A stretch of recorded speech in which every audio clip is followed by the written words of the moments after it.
We now recognize Mr. Leavitt for 5 minutes. Chairman Jordan, Ranking Member Plaskett, and members of the subcommittee, thank you for the invitation to testify today. When Marcus sat here 16 months ago, the FBI smeared him with the lie that he was a threat to our national security. That lie was repeated here in this hearing room. But 1 year later, the FBI reinstated his security clearance and agreed to restore 27 months of back pay. This amounts to an official admission by the FBI that claims about his disloyalty to the U.S. were false. His clearance should never have been revoked in the first place. And this year, whistleblower after whistleblower from inside the FBI security clearance office has pulled back the curtain on the dysfunction and political bias in the security division. Last week, I sent a 22-page letter to the committee outlining these problems. As that letter details, each and every one of the line-level employees who worked on the review believed Marcus should retain his security clearance. The initial investigator believed it, a second investigator believed it, the first adjudicator believed it, and a second adjudicator believed it. So how did his clearance still get suspended and revoked, contrary to both whistleblower retaliation and clearance adjudication law? High-level officials, at least one of whom is still in the security division, overruled these line-level staff and intimidated employees into doing what they wanted. Division employees lived in fear of a stranger bringing the so-called Kelly cart to their desk to package up their belongings while they were escorted out of the building and fired. And sure enough, of the 4 line-level employees who worked on Marcus's case, 2 of them also suffered reprisal from the FBI for trying to treat him fairly. In fact, the entire leadership of the division's clearance adjudication unit was removed in September 2023, apparently in reprisal for standing up to improper direction from leadership. Empower Oversight is now representing 3 current or former security division employees retaliated against by their managers. This summer, we disclosed to the public that the security division forced FBI employees to rat out their coworkers if they'd ever heard them, quote, vocalize support for President Trump or, quote, vocalize objection to the COVID-19 vaccination. We now understand that was just one manifestation of the FBI's politicized climate. Former security division leaders like Jeffrey Veltri, who's now running the investigation into the second assassination attempt on former President Trump, has a documented history of encouraging security clearance decisions based on political views and personal medical decisions. He and fellow manager Dina Perkins would often ask in staff meetings whether employees whose clearances were under investigation had received the vaccine. Veltri also suggested Marcus was delusional for being motivated by his sincere-held religious beliefs.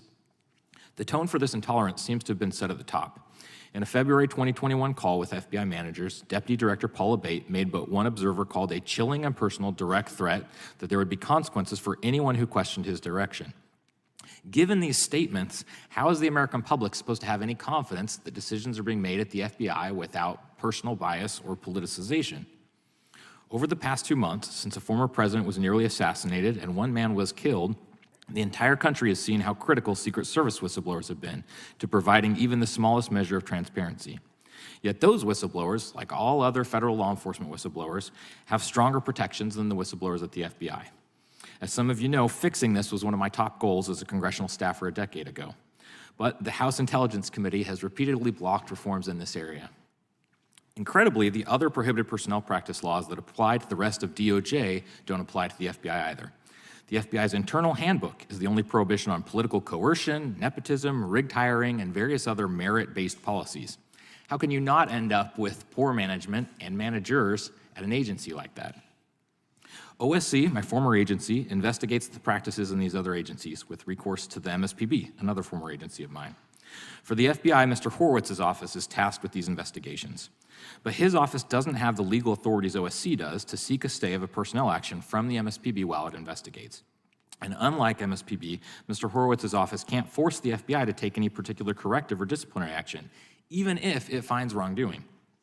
Congress should fix this 1970s relic of an exception for the FBI and empower OSC to investigate FBI personnel actions with appeals to MSPB and the courts. As a broad bipartisan coalition of groups has argued, including in a letter that we submitted yesterday to the committee, it's also time for Congress to overturn or narrow the 1988 Supreme Court case Navy versus Egan. Because of it, neither OSC nor MSPB review whether a security clearance action was taken as a form of whistleblower reprisal. That should change, especially because it's become the FBI's primary form of whistleblower retaliation. Allowing the FBI to operate by its own playbook for so long has also had other consequences. Just 3 weeks ago, MSPB issued an order to show cause why it shouldn't impose sanctions against the FBI in one case. The bipartisan 3-person board wrote it's difficult to escape the idea that they have no intention of complying with the board's orders. Through the reforms I've outlined, Congress can restore the proper functioning of the civil service of the FBI. Both parties should support these changes.